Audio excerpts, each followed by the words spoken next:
ফের একবার লাইনচ্যুত টয় ট্রেন। এই ঘটনায় ব্যাপক চাঞ্চল্য ছড়ায় গোটা এলাকায়।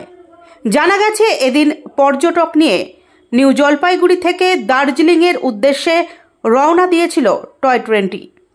এরপর শিলিগুড়ি পেরিয়ে রংটংয়ের কাছে পৌঁছতেই লাইনচ্যুত হয়ে পড়ে টয় ট্রেনটি। তবে এই ঘটনায় কোনো হতাহতের খবর না থাকলেও আতঙ্কিত হয়ে পড়েন যাত্রীরা। অন্যদিকে লাইনচ্যুত হওয়ার খবর পেয়ে ঘটনাস্থলে ছুটে যান রেলের উচ্চ আধিকারিকরা।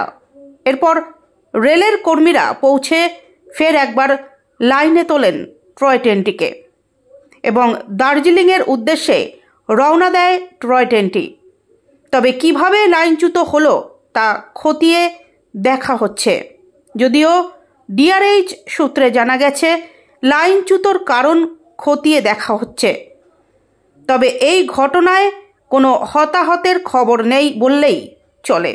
অন্যদিকে যাত্রীরা আতঙ্কিত হলেও আশ্বস্ত করা হয় রেলের তরফ থেকে। তবে প্রশ্ন উঠছে বারংবার টয় ট্রেনের লাইনচ্যুত হওয়ার কারণ নিয়ে।